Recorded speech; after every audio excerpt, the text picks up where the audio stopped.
Today we're doing questions and answers with two hands. If you have no idea what I'm talking about, go watch the other question and answer video. I talk about what questions and answers are and how to play them with one hand. This video builds on that knowledge and takes the question and the answer and splits it between your hands. So make sure you watch that video first and then come back here. Enough jibber jabber, let's get to it.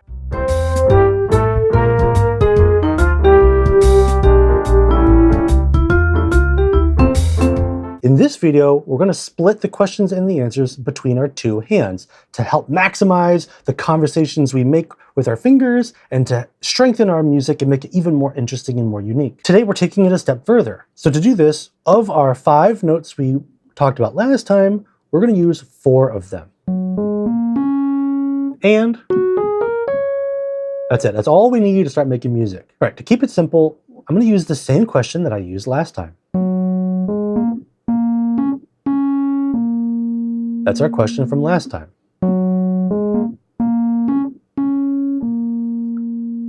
Now I'm going to answer in the right hand. I'm going to start with a parallel answer. We're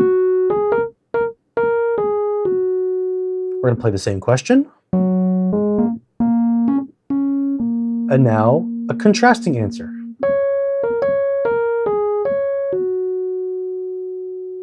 Let's hear it all together.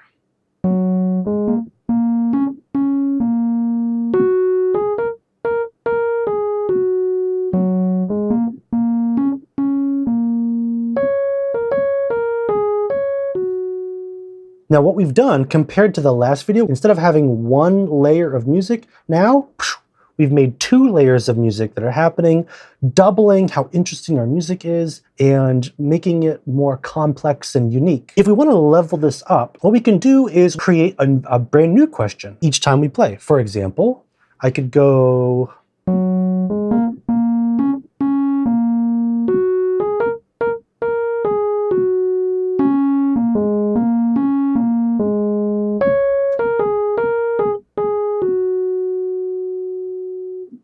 So that time I used a parallel answer both times. However, I made a new question. My first question was, and my next question was, I think it was something like that. I don't really remember. It doesn't really matter. But I had a different question.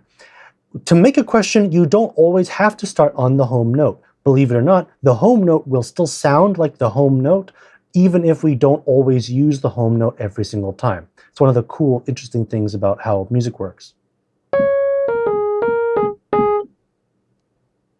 Still sounds like the home note. We can do the same thing with contrasting answers too. So I'm going to do a unique question each time, and then I'm going to do 2 contrasting answers. Even though they're starting completely differently than each question, it'll still sound like it all belongs together because I'm ending on the home note with my answer. Here we go.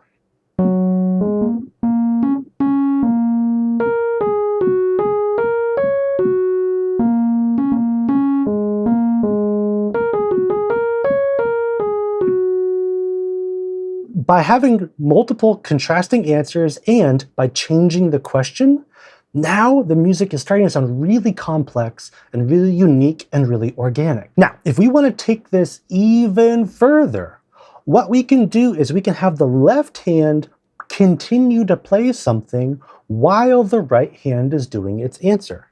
For example,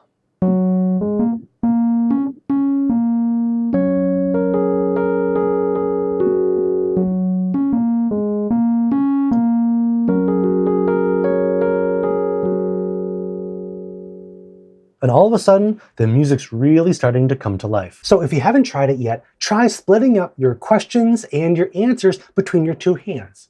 Try changing your question every time you come up with a new question, and try playing around with parallel answers and contrasting answers. Try mixing and matching them and see how they feel. Also, don't forget to try making something up while your other hand is going. You'll be amazed at how quickly your music starts to sound organic and unique and interesting and uniquely you, personal. I mean, after all, that's what makes this so fun and so interesting. So if you found this video really helpful, don't forget to like and subscribe so you get notified when I make more stuff about this, about songwriting, jazz standards, soloing, theory, keyboard knowledge, all that other stuff. Comment on what you think I should do next, and until next time, happy playing.